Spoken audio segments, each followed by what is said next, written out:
বেটা, চল তাড়াতাড়ি, বৃষ্টি আসবে। আব্বু, মজনু ভাই বলতেছিল আজ বৃষ্টির সাথে নাকি মাছ পড়ছে। আসলেই কি বৃষ্টির সাথে মাছ পড়ে? ওরে পাগলা, বৃষ্টির সাথে মাছ পড়ে না, তবে মানুষ এমনি বলে, কেউ কেউ মজা করে বলে। তবে একটা কথা বলি, খুব বিরলভাবে এক এক সময় এমন হয়, ঝড় আর ঘূর্ণিবাতাসে মাছ আকাশে উঠে গিয়ে দূরে গিয়ে পড়ে।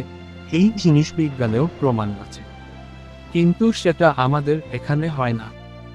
তাহলে সবাই ভুল কথা বলে।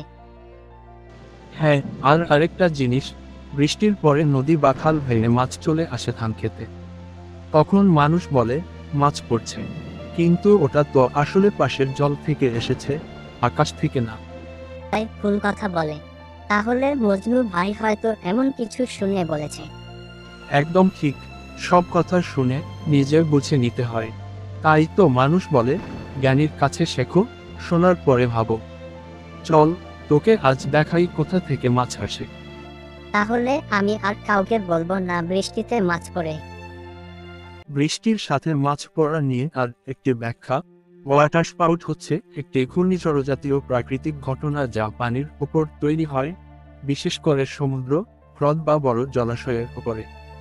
এই ঘূর্ণি অনেক শক্তিশালী হলে পানির সাথে হালকা ও ছোট মাছ, ব্যাঙ, এমনকি জলজ গাছপালাও শুষে নেয়। তারপর এই ঘূর্ণি যখন স্থলভাগে পৌঁছে যায় বা দুর্বল হয়, তখন সেই মাছ বা বস্তু বৃষ্টির মতো নিচে পড়ে। তখন মনে হয় যেন মাছের বৃষ্টি হচ্ছে। এই ঘটনাকে বিজ্ঞানীরা বলেন অ্যানিমেল রেইন। এটি অনেক দেশের আবহাওয়ার ইতিহাসে ঘটেছে, যেমন শ্রীলঙ্কা 2014, বহু জায়গায় ছোট মাছ পড়েছে। হন্ডুরাসে প্রতি বছর এমন একটি ঘটনার দাবিও করা হয়, যাকে বলে লিউভিয়া দেপেস।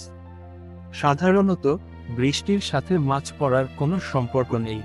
সাধারণত বৃষ্টি আকাশ থেকে জলের বাষ্পের ঘন হয়ে জমাট বাঁধা ও পড়ার প্রক্রিয়া, এখানে মাছ পড়ার কোনো সম্পর্ক নেই। ধন্যবাদ।